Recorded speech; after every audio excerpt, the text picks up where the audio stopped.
اعوذ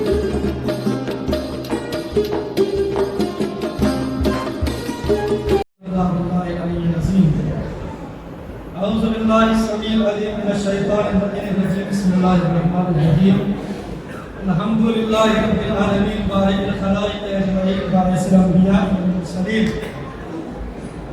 اما بعد فقد قال اللہ تبارک و تعالی فی القرآن الکریم بسم اللہ الرحمن الرحیم یا ایھا الذین آمنوا اتقوا اللہ وکونوا مع الصادقین صلی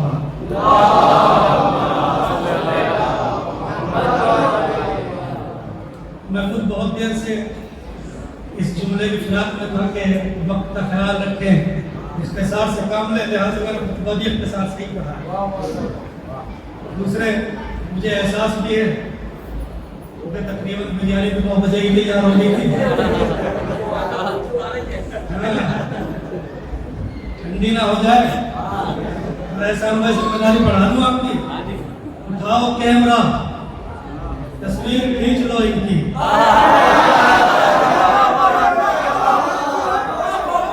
اٹھاؤ کیمرہ، تصویر کھینچ لو ان کی۔ یہ عزادار کہاں روز مسکراتے ہیں۔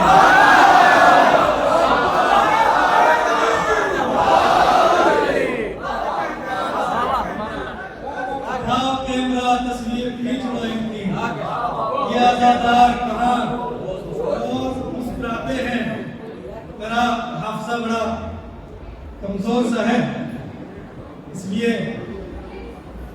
حفظ تو نہیں ہو پاتے ہیں، لہذا میں دیکھ کے ہی پڑھوں۔ ظاہر سی بات ہے، قرآن کو حفظ کرنے کا بھی ثواب ہے اور دیکھ کے پڑھنے کا بھی ثواب ہے۔ قرآن کلام اللہ کا ہے، قرآن سامت ہے، یہ کلام اہل بیت کے چاہنے والوں کا ہے، قرآن ناطق کا کلام ہے۔ لہذا جیسے قرآن کا دیکھنا بھی عبادت ہے، ایسے ہی ان کا ذکر کا دیکھنا اور سننا دونوں عبادت ہے۔ مولا کے محبوں میں بپا جشن جدا ہے، مولا کے محبوں میں بپا جشن جدا ہے۔ مومن کی بڑی عید ہے، منکر کی قضا ہے۔ مومن کی بڑی عید ہے، منکر کی قضا ہے۔ اور تیسرا مصرع اگر میں پہنچا سکا اب تک، تا حشر تبرے کے تبر اس پہ چلیں گے، تا حشر تبرے کے تبر اس پہ چلیں گے۔ مولا سے میرے جو بھی لڑی ہے یا لڑا ہے، مولا سے میرے جو بھی لڑی ہے یا لڑا ہے، ساری دنیا میرے مولا کی عزادار نہیں، ساری دنیا میرے مولا کی عزادار نہیں، اس لیے دنیا میں ہر شخص وفادار نہیں۔ ساری دنیا میرے مولا کی عزادار نہیں، اس لیے دنیا میں ہر شخص وفادار نہیں۔ اور سنیے، ساری دنیا میں نظر آئیں گے تم کو، لیکن ساری دنیا میں نظر آئیں گے تم کو، لیکن ایک دوزخ جہاں شہ کا عزادار نہیں، ایک دوزخ جہاں شہ کا عزادار نہیں۔ ترجمہ صاحبان ایمان ہو جائیے سچوں کے ساتھ۔ 2 ذمہ داریاں اللہ اس آیت میں مومنین کے سپرد کا کہا ہے۔ پہلی ذمہ داری تقوی الہی اختیار کرو، دوسری ذمہ داری سچوں کے ساتھ ہو جاؤ۔ سچے مجھے ہرگز بتانے کی اور دکھانے کی ضرورت نہیں ہے سچے کون ہیں۔ جملہ کہہ دوں ابتدا میں ہی، سچوں کا تعارف تو رسول اسلام نے ایک میدان میں کرا دیا تھا۔ عربی کا محاورہ ہے نا، تو رف الاشیاء باضدادہا، چیزیں ہمیشہ اپنی ضدوں سے پہچانی جاتی ہیں۔ اگر سچوں کو جاننا چاہتے ہیں تو خالی جھوٹوں پہ نگاہ کر لیں، اور جھوٹوں پہ نگاہ کرنے کے لیے ایک میدان کافی ہے۔ بات شہزادی سے متعلق ہے، لہٰذا میں ادھر نہیں جانا چاہتا ہوں۔ شہزادی سے متعلق بہت ساری کتابیں اور بہت سارے فضائل درج ہیں احادیث کتب میں۔ علماء لکھتے ہیں کہ شہزادی کا بڑی توجہ، پڑھوں کہ نہیں بتائیے پہلے۔ کیونکہ بات بہت قیمتی سی ہے. شہزادی کے تقریباً 135 اسماء اور القاب ہیں. کتنے؟ 135. اور مزے کی بات بتا دوں، 135 اسماء اور القاب ہیں. اور اگر جا کے اعداد دیکھیں گے تو فاطمہ کے اعداد بھی 135 ہی ہیں. 135 اسماء اور القاب، تقریباً 34 کنیتیں. فاطمہ، زہرا، مرضیہ، محدثہ، رازیہ، صدیقہ، کنیت ام ابیہا، ام الحسن، ام الائمہ وغیرہ. اتنا لکھنے کے بعد علماء لکھتے ہیں کثرت الاسماء تدل علی کثرت الفضائل. شہزادی کے ناموں کا زیادہ ہونا دلیل ہے اس بات کی کہ فضائل بھی اتنے ہی زیادہ ہیں. اس لیے کہ ہر نام فقط ایک نام نہیں ہے بلکہ فضائل کا ایک سمندر ہے. کیوں؟ اس لیے کہ نام تو ہمارے یہاں بھی رکھے جاتے ہیں نا. ہمارے یہاں جب بچہ پیدا ہوتا ہے تو نام رکھنے والا آداب اسلامی کے تحت اچھا نام رکھ دیتا ہے. میں جلدی عرض کر رہا ہوں. مثلا بچہ پیدا ہوا، نام رکھ دیا محمد عالم. ہاں جی، نام رکھ دیا محمد عالم. عالم ایسا جو پڑھے لکھے ہیں، جاننے والے ہیں. پتا چلا یہ بچہ بڑا ہو کے رہ گیا انٹرٹین، جاہل. یہ کیوں ایسا ہوا؟ اس لیے کہ جس نے نام رکھا تھا اسے اس کے فیوچر کا اندازہ نہیں تھا، اسے اس کے مستقبل کا اندازہ نہیں تھا. دوسری مثال دے دوں، نام رکھا مثلا کسی کا حسین، خوبصورت، لیکن یہ جتنا بڑا ہوتا گیا چہرے پر اتنی ہی پھٹکار برستی گئی. تو نام رکھنے والے کو اس کے مستقبل کا اندازہ نہیں ہوتا ہے. لیکن جس نے ان ذوات مقدسہ کے نام رکھے ہیں، نہ صرف یہ کہ وہ مستقبل کا جاننے والا ہے بلکہ وہ مستقبل کا بنانے والا بھی ہے. اس کے یہاں ایسا نہیں ہے کہ وہ نام کچھ رکھے اور پھر اس نام میں مطابقت نہ پائی جائے. نہیں، بلکہ جب وہ نام رکھے گا تو نام میں مطابقت بھی پائی جائے گی. اسی لیے وہ آواز دیتا ہے، میں نے پنجتن کے اسماء کو اپنے ناموں سے مشتق کیا ہے. میں اگر محمود ہوں تو یہ محمد ہے، میں اگر اعلیٰ ہوں تو یہ علی ہے، میں اگر فاتح السماوات والارض ہوں تو یہ فاطمہ ہے، میں اگر محسن ہوں تو یہ حسن ہے، میں اگر قدیم الاحسان ہوں تو یہ حسین علیہ السلام ہے. ان کے نام اس نے رکھے ہیں جو نہ صرف مستقبل کا جاننے والا ہے بلکہ مستقبل کا بنانے والا. کتنے نام ہیں؟ 100 نہیں جاؤ میں شخص نہیں بیٹھ جائیں. کتنے نام ہیں؟ 135. گنوانا اگر شروع تو پورا ایک قصیدہ بھی لکھا ہے عربی شعراء نے. شعراء حضرات، قصیدے کا نام ہے قصیدہ کوثریہ، جس میں تمام اسماء اور القاب ایک جگہ جمع کیا گیا. اسی سے فقط شہزادی کا ایک نام، ایک لقب اور ایک کنیت. لیکن سناؤں گا تب جب آپ جیتی جاتی صلوات پڑھیں.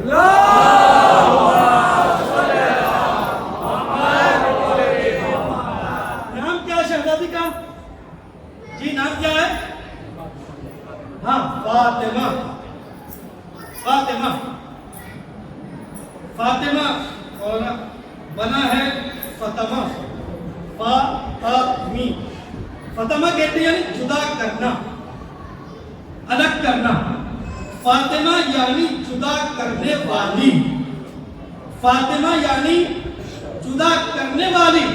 اسی لیے چھٹے امام نے فرمایا ہماری جدہ کو فاطمہ اس لیے کہا جاتا ہے چونکہ یہ روز محشر اپنے شیعوں کو عذاب جہنم سے جدا کرے گی. یہ اپنے شیعوں کو جہنم سے جدا کرنے والی ہے. دوسری وجہ بیان کر دوں، پھر چھٹے امام کی حدیث نے آواز دی، میری جدہ کو فاطمہ اس لیے بھی کہا جاتا ہے لِأَنَّ الْخَلْقُ فُتِمُوا عَنْ مَعْرِفَتِهَا. میری جدہ کو فاطمہ کو کوئی درد نہیں کر سکتا. تمام مخلوقات کو ان کی معرفت سے الگ رکھا گیا، جدا رکھا گیا. کیوں؟ اس لیے کہ ہیا لیلۃ القدر، اس لیے کہ فاطمہ ایسی ہے جیسے لیلۃ القدر، جیسے شب قدر. اور شب قدر کے لیے قرآن کہتا ہے تم کیا جانو شب قدر کیا ہے،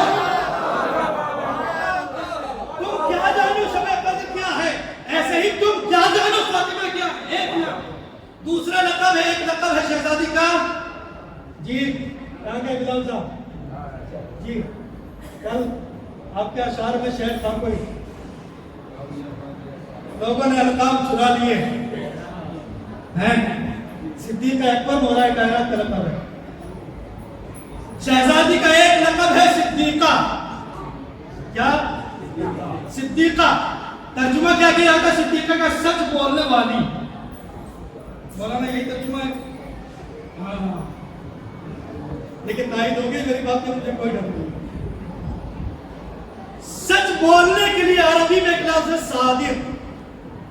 صادق یعنی سچ بولنے والا، سچا. اسی صادق کا مبالغہ ہے صدوق، بہت زیادہ سچ بولنے والا. صدیق اس سے بھی اگلے مرحلے کا نام ہے. جی صادق یعنی سچ بولنے والا، صدوق بہت زیادہ سچ بولنے والا، اور صدیق اس سے بھی اگلے مرحلے کا نام ہے. بڑی توجہ. مگر یہ تاریخ کی کمزوری کہیں، صدیق کہتے ہیں صدوق سے بھی اگلے مرحلے والے کو، مگر تاریخ میں جو سب سے بڑا کاذب تھا اسے تاریخ میں صدیق کہہ کر پکارا ہے. آئیے میں قرآن سے دلیل دے دوں، چونکہ اگر میں یہاں تک آنے کے بعد قرآن سے دلیل نہ دیتا ہوں اور صدیق کو ثابت نہ کرتا ہوں صدیق کون ہے تو فائدہ کیا ہے؟ صادق سچ بولنے والا، صدوق بہت زیادہ سچ بولنے والا، صدیق اس سے بھی اگلے مرحلے کا نام ہے. یاد رکھیے قرآن مجید ہر کس و ناقص کو صادق نہیں کہتا ہے. بڑی توجہ، قرآن سے دلیل دوں گا میں. ہر کس و ناقص کو صادق نہیں کہتا. ظاہر سی بات، جب صادق نہیں کہتا تو صدیق بھی نہیں کہے گا، صدوق بھی نہیں کہے گا، صدیق بھی نہیں کہے گا. جب ہر کس و ناقص کو صادق نہیں کہتا تو صدیق بھی نہیں کہے گا. بڑی ذمہ داری کے ساتھ عرض کر رہا ہوں، قرآن مجید نے ہر نبی کو بھی صدیق نہیں کہا. جی ان کی بات الگ ہے جن کو تاریخ نے صدیق کہہ دیا. اللہ ہر کسی نبی کو بھی صدیق نہیں کہتا، بلکہ چند انبیاء ہیں، چند نبی ہیں جن کو قرآن نے صدیق کہا، صدیق کہہ کے خطاب کیا. کہاں کیا، کب کیا، کیسے کیا، یہ میں آپ کو بتا رہا ہوں، دکھا رہا ہوں. قرآن سے دکھ جائے تو اپنی آواز میری آواز میں ملا دیجیے گا، تاکہ مجھے پتا چل جائے کہ ہاں آپ کو صدیق دکھ گیا ہے. اور جو دنیا کے بنائے ہوئے صدیق ہیں ان کا ذہنوں سے خاتمہ ہو جائے. اللہ کا ایک نبی جس کو اللہ نے صدیق کہا، کون سا نبی؟ جناب یوسف علیہ السلام. کب کہا، کیسے کہا، کہاں کہا؟ نہیں باتیں نہیں، اس بات کے بعد چاہے جتنی باتیں کیجیے. اللہ نے جناب یوسف کو صدیق کہا. کب کہا، کیسے کہا، کہاں کہا؟ زندان میں ہیں، دو قیدی لڑتے ہوئے یوسف کے پاس آئے اور آنے کے بعد اپنا اپنا خواب دونوں نے بیان کیا. خواب سنے ہیں نا، یہاں بھی خواب کی تعبیریں معلوم کی جاتی ہے، لہٰذا وہ قیدی بھی پہنچے یوسف کے پاس خواب کی تعبیر معلوم کرنے کے لیے. ایک نے کیا خواب دیکھا تھا کہ وہ اپنے آقا کو سیراب کر رہا ہے، وہ اپنے منصب پر فائز ہو جائے گا. یوسف نے اس کی بھی تعبیر سنائی. دوسرے نے کیا خواب دیکھا تھا؟ وہ اپنے سر پر روٹیاں رکھے لیے جا رہا ہے، پرندے اسے نوچ نوچ کے کھا رہے ہیں. جناب یوسف نے، بڑی توجہ، جناب یوسف نے خواب کی تعبیر یہ سنائی، یہاں سے نکلنے کے بعد تمہیں سولی پہ لٹکایا جائے گا. جیسے ہی سولی کا ذکر آیا گھبرا گیا، گھبرا کے کہنے لگا یوسف میں نے تو کوئی خواب دیکھا ہی نہیں، میں تو تمہارا بنا رہا تھا، میں نے تو کوئی خواب دیکھا ہی نہیں، میں تو بس ایسے ہی کہہ رہا تھا. مکر گیا. اس موقع پر قرآن مجید کہتا یوسف ایھا الصدیق، یوسف تم صدیق ہو، یوسف تم صدیق ہو، یوسف تم صدیق ہو. سمجھ میں آیا؟ صادق اور صدیق کا فرق. صادق یعنی سچ بولنے والا, صدیق یعنی بہت زیادہ سچ بولنے والا. بڑی توجہ, صادق اور صدیق کا فرق سمجھیں. صادق وہ ہوتا ہے, بڑی توجہ, صادق وہ ہوتا ہے جو واقعے کا محتاج ہوتا ہے. واقعہ پہلے رونما ہو تب یہ جا کے خبر دے. اگر مطابق واقعہ ہے تو سچا ہے, ورنہ جھوٹا ہے. اور آسان کر دوں, صادق وہ ہوتا ہے جو واقعے کے پیچھے پیچھے چلتا ہے.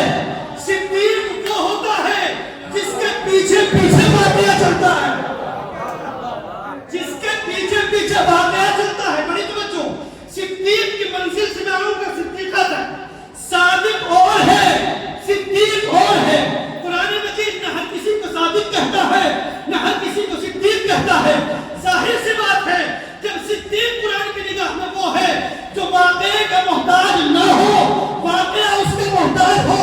لہذا صدیقہ بھی وہ ہوگی جس کی زبان سے جو نکل جائے, اگر وہ حقیقت نہ بھی ہو, مشیت اسے حقیقت میں بدل دے.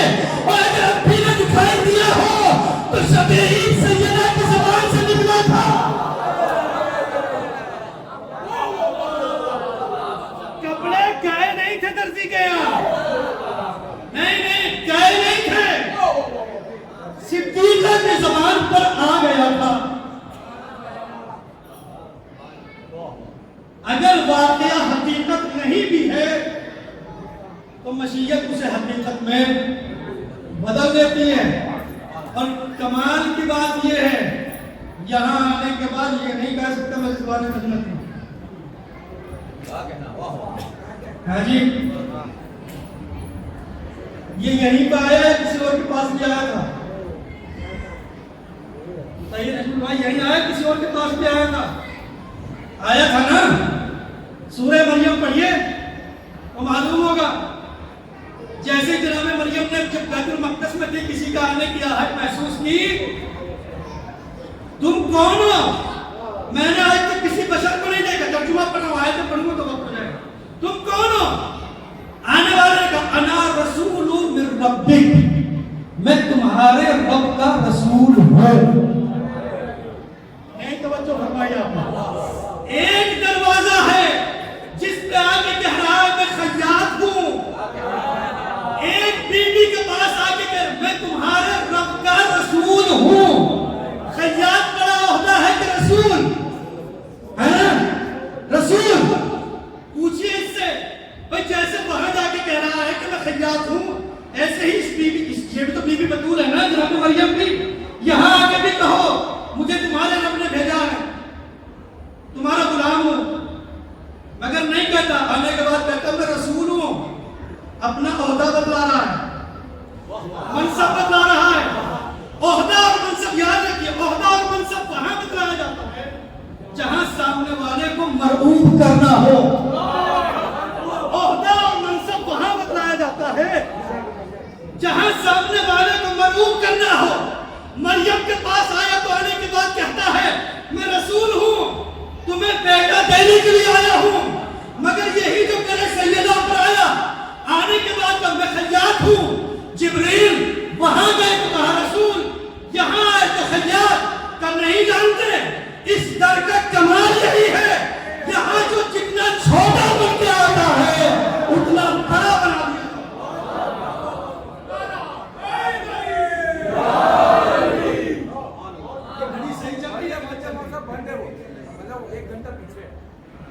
اچھا انہیں احساس ملا رہا ہو کہ ختم کر دیا. چلیے بس 2 منٹ اور پڑھ دو, اپنا وعدہ پورا کر دوں. میں روک رہا ہوں اس کو. شہزادی کی ایک کنیت ہے امّ ابیہا, باپ کی ماں, باپ کی ماں. باپ کی محبت نہیں بول رہی ہے, نبوت بول رہی ہے, رسالت بول رہی ہے. اپنے باپ کی ماں, بڑی توجہ, اپنے باپ کی ماں. ان کے خالی ایک معنی نہیں ہے, ان کے بہت سارے معنی ہیں. ان کا معنی ماں, ان کا معنی مرکز, ان کا معنی مقصد,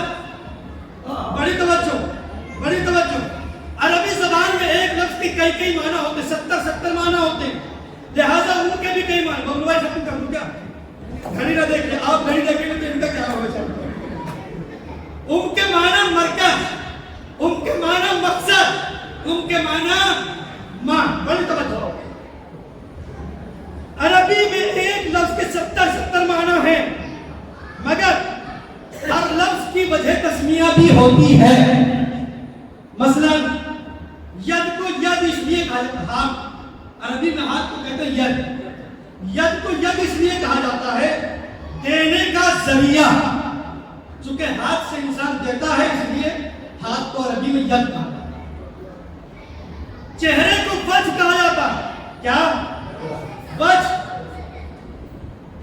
وجہ یعنی سبب شناخت، سبب معرفت، جس سے کسی بھی انسان کی پہچان ہو. پہچان چہرے سے ہی تو ہوتی ہے نا. خدا نہ کرے کہیں پر کوئی لاش پڑی ہوئی ملے، پورا جسم صحیح سالم ہو، چہرہ نہ ہو، پہچان پائیں گے؟ نہیں. لیکن اگر پورا بدن نہ ہو، خالی چہرہ ہو، پہچاننا آسان ہوگا. یہ ہے وجہ. ایک ذات کو اللہ نے وجہ اللہ کہا. ایک ذات کو اللہ نے، اور ایسے ہی نہیں کہا ہے، حدیث کا الفاظ باقاعدہ بنا عرف اللہ نحن وجہ اللہ. اللہ کے چہرے ہم ہیں، اللہ کی معرفت ہمارے ذریعے سے ہوئی ہے، اللہ پہچانا گیا ہے ہمارے ذریعے سے. اسی طریقے سے ان کا ایک معنی ہے مرکز. بڑی توجہ. ان کا ایک معنی ہے مرکز. نادانوں کے لیے، جاہلوں کے لیے اسی سے ایک لفظ نکالا ہے امی. رسول، رسول بولیے بولیے رسول امی تھے. نعوذ باللہ. کس معنی میں کہتے ہیں؟ جاہل تھے، لکھنا پڑھنا نہیں جانتے تھے. بدعقلوں کو، بے شعوروں کو قرآن پڑھا تو ہے مگر سمجھ کے نہیں پڑھا. اللہ تو پہلی وحی میں اپنے حبیب سے کہہ رہا میرے حبیب پڑھو، میرے حبیب پڑھو. اللہ پہلی وحی میں ہی بتلا رہا ہے حبیب پڑھنا بھی جانتا ہے، لکھنا بھی جانتا ہے. ان کا ایک معنی ہے مرکز. لہذا تمام عالم کی زمینوں کا مرکز ہے مکہ. لہذا اس نسبت سے کہا جاتا ہے رسول کو امی، یعنی مکے والے. اب فقط ترجمہ یہ نہ کرے کہ فاطمہ اپنے باپ کی ماں، بلکہ ترجمہ اس طریقے سے کرے فاطمہ اپنے باپ کی ماں. فاطمہ نبوت کا مقصد، فاطمہ رسالت کا مرکز. یہی وجہ آخر کلام میں بس چھٹے امام کی ایک حدیث سنا دوں اور بات تمام ہو رہی ہے. چھٹے امام نے اس لیے فرمایا ما تکامل من نبوتو لنبی حتی قرطا بفضلها ومحبتها. کسی نبی کو اس وقت تک نبوت ملی ہی نہیں جب تک اس نے ہماری دادی فاطمہ کی فضیلت کا اقرار نہیں.